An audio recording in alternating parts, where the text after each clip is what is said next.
burada hani otların içinden çıkar da orada rahat öldürürüm diye ben tam giderken tam o da çıkıyordu dışarı.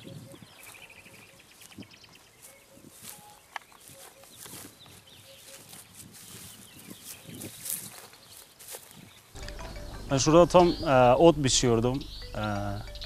Tam ot bitmek üzereydi. Tam sırayı gidiyordum otun.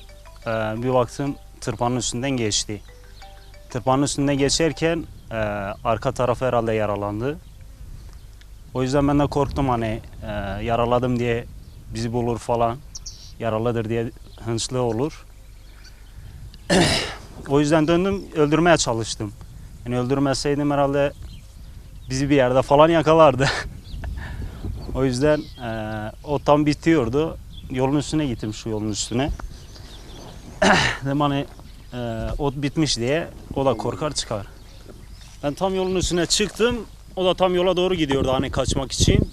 Tam kaçarken orada şu çubuklarla öldürmeye çalıştım. İlk önce vurdum, ölmedi. Daha sonra tam belin ortasında vururken orada artık hareket edemedi yani. Ondan sonra orada öldürdük. Yo, sürekli gördüğümüz için o kadar korkmadık yani, sürekli karşılaştığımız olay, karşılaştığımız yılanlar falan. Hani o kadar büyüklerini görmedik tabii ki de. Hani bu kadar büyüğünü ilk defa görüyoruz. Tam olarak hangi noktada buldun abi? Tam olarak şurada yani, tam otu biçerken tırpanın üstüne çıktı. Ondan sonra biraz yaraladıktan sonra tam şu yolun üstünde öldürdüm. Kaçmaya çalışırken yakaladım. Ondan sonra öldürdük. Şu çıtlara falan astım. Biraz uğraştığım için, çok bizi uğraştırdığı için, biraz da büyük olduğu için astım işte. Ama bayağı uğraştım yani, en az bir saat falan aradım, zar zor buldum. Çünkü bulmasaydım o beni bulacaktı bir yerde. O yüzden buldum ve öldürdüm. Allah aşağı yukarı bir 8 falan vardı yani.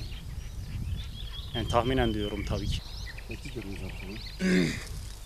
Yani ilk defa böyle büyük bir yılan gördük. Daha önce gördük tabii ki de bu kadar büyüğünü görmedik. Yani tabii bu kadar büyüğünü ilk defa görüyoruz. Daha önce gördük ama bu kadar büyüğünü görmedik. Çünkü bayağı bir büyüktü yani, şu otların arasına giderken otlar sallanıyordu yani. Yani belliydi, otların içinde giderken belliydi yani gitmesi. Fark ediyordum. Çünkü otları sallatıyordu. Nasıl? Ne yaptınız o yılanı? O yılanı çok uğraştığım için şu çıtlara astım. Daha sonra herhalde birisi mi gömmüş mü ne yapmışsa, ya da kargalar mı götürdü? Kargalar herhaldeymiş. Zaten kargalar leş için dolaşıyor zaten. Ben şu çıtlara astım. Sabahleyin geldiğimde zaten yoktu herhalde. O kadar da önemli olduğunu düşünmedim yani. Aynı büyüklükte ilk defa gördük tabii bunu. Yani aynı büyüklükte olup olmadığını henüz daha görmedik. O yüzden ilk defa bunu gördük yani, o şekilde büyük olduğunu. Daha önce gördük ama bu kadar büyüğünü görmedik. Tam şurada öldürdük. Şurada. Ot biçerken. Ot biçerken öldürdük. Tabii önce tırpanın üstüne çıktı. Üstünde böyle kayganlaştı. Sonra yaraladıktan sonra orada öldürdüm. Yaraladım yani ilk önce. İlk darbede yani yaraladım.